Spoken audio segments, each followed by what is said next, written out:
I didn't notice that there was no volume on the live. So I'm just gonna start over again. Yes, I'm gonna show you a few tips for total beginners, how I actually edit the videos and how I do the videos on my channel. Yeah, with a Blackmagic Design Davinci Resolve Studio 18.1. So as you see, I have a couple clips here, and yeah, so we're gonna use a couple of them. I'm just gonna drag them down. As you see, it's asking me to change frame rate. I'm actually set on 24 frames per second, and my old clips it's at 24 or 29 frames per second, but I'm not gonna change. I'm just gonna leave as is, and we're gonna export after 24 frames. We'll see how it's gonna go. Yeah, as you see, my videos is slightly squashed because I'm filming in 5K anamorphic mode. So I will show you how to change that in a moment. And we're just gonna add up a few videos there and there. Yeah, that's perfect. So let's say we have 3 videos here. Okay, so we're just gonna go to the edit page, which is just down here, the 3rd tab on the bottom. And as you see, I have always set folders, so I'm trying to be organized. I have one folder which is for video, another folder it's only for the music, for the clips, and I have sound effects and video effects folder. Trying to be organized, as I said.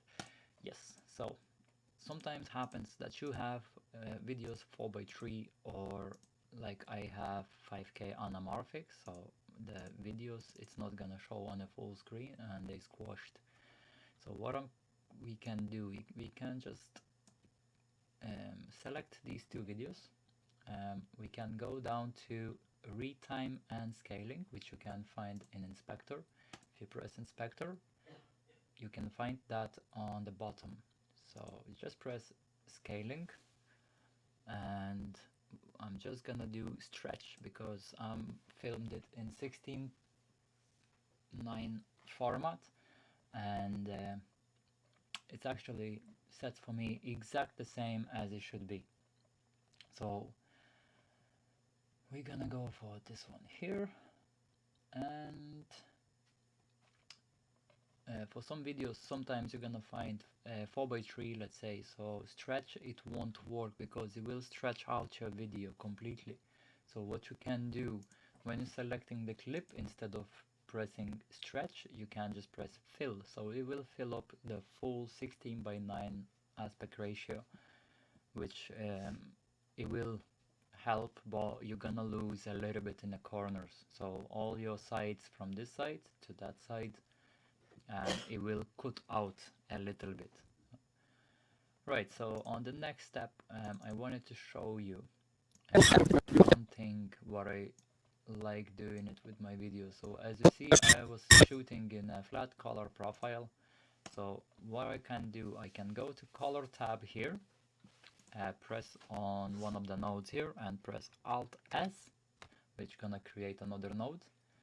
And in library you can press search and you can write color space transform. So I'm just gonna drag that over, go for the input. So input, I'm just gonna use the Blackmagic Design. As you see now, it's freaking out, it doesn't know what's actually happening. Output, we're gonna put Alexa White Gamut, and I'm gonna be using the 709A codec, or just 709, yeah, that will do. So we just gonna be outputting 709 codec there. Apologies for the sounds there. Yes, so as you see, colors, they look way better than it was before. And I will show you one more thing what I'm doing with my videos. So if you watch for a second, Theo with DJI Avatar exploring the Wicklow wilderness.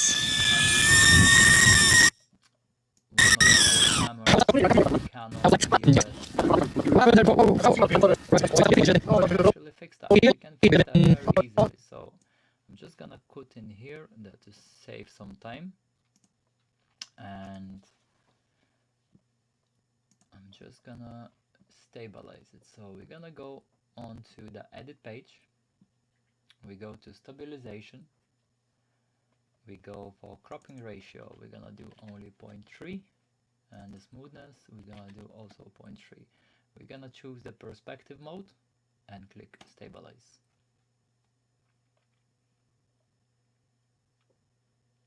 Yeah, so that should be way better than it was. Let's see. Tio with DJI Avata exploring the Wicklow wilderness. How was the flight, bro? I'm freezing, I can't feel my nails, I had to land. So this is perfect.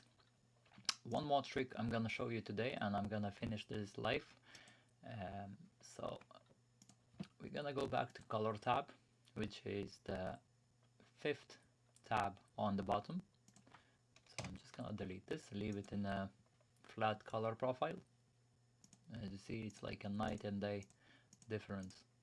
And I didn't touch anything in the gains or gamma or shadows or anything, which I still can actually push a little bit more.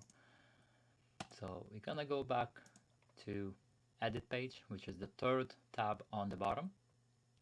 I'm gonna select my first video, click the right mouse button and just copy, or you can do Ctrl+C on the Windows, and it might be the Command+C on the MacBook. We just copy this one, we go to the another clip on top on edit, and we're gonna click again the right button on the mouse, go to paste attributes, or Alt V. On MacBook probably it will be Command V, and we're just gonna do video attributes because we didn't change anything in a sound tabbed here. We just press apply, and as you see, that automatically changed it on your second clip as well. Thank you for watching, and I'll see you shortly.